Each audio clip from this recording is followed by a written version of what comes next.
कोण सरपंच? ते मी सांगतो. आपल्या प्रॉडक्टसाठी रॉ मटेरियल तर त्यासाठी आम्ही एका गावात गेलो होतो. तर तिथल्या सरपंचांना भेटल्यानंतर त्यांनी साफ नकार दिला. मग सावली त्यांच्याशी बोलली. सावलीने त्यांना कन्व्हिन्स केलं. त्यानंतर ते तयार झाले. पण त्यानंतर त्या गावात एक बाई जाते. ती बाई त्यांचे कान भरते, त्यांना कंपनी बाबतीत वाईट साईड गोष्टी सांगते, त्यांच्या मनात विष कालवते आणि त्यांचा परत नकार येतो. सारंग, हे सगळं सगळ्यांना आधीच माहिती आहे. वेगळं का सांगतोयस मला? त्याचा आणि माझा काय संबंध आहे? पुढे बोल. काय ना की ती बाई कोण होती? मग आता माहिती पडलं ना, मग सांग सगळ्यांना कोण आहे. मला काय विचारतेस?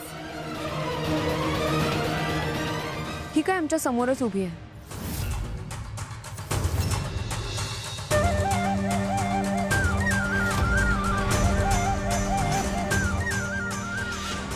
What rubbish? काय बोलतेस? तुला तरी कळतंय का? नॉनसेन्स. खोटे आरोप लावते माझ्यावर. मॉम, तुम्ही बघताय ना, तुमच्या समोर माझ्यावर खोटे नाटे आरोप लावते ही, आणि तुम्ही काहीच बोलत नाहीये हिला. कोणाला भेटायला गेली होतीस? मॉम, मी आत्ताच सांगितलं, प्रॉडक्ट संदर्भात मीटिंग होती. त्या मीटिंगला गेलेले मी. क्लायंट्सना भेटायला गेलेले. हो मॉम. खरंच मॉम. कोणाला भेटायला गेली होतीस? सांगितलं ना मी आता.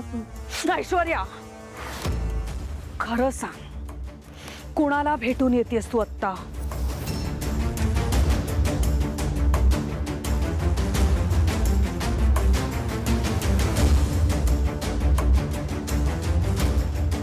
मॉम, मी खरंच बोलते. मी क्लायंट्सना भेटायला गेलेले. ही मुलगी माझ्यावर खोटे आरोप लावते. ही उगीच मला फसवतेय, माझं नाव खराब करते, हीच कारस्थान करते माझ्या विरोधात.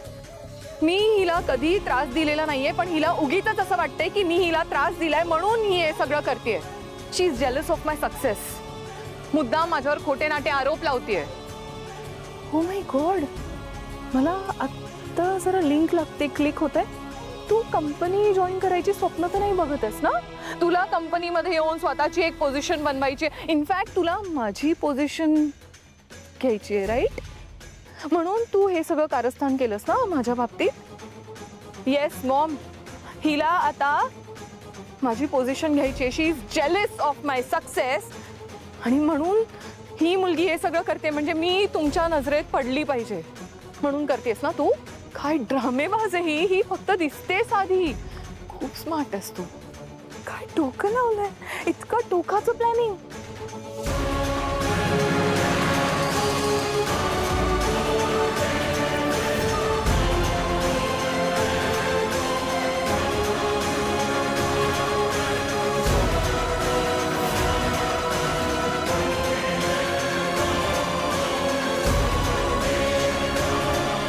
नंतर एक पोरगी आली, एकदम धीट, आणि ती व्यक्ती म्हणजे अहिल्या वेसकर.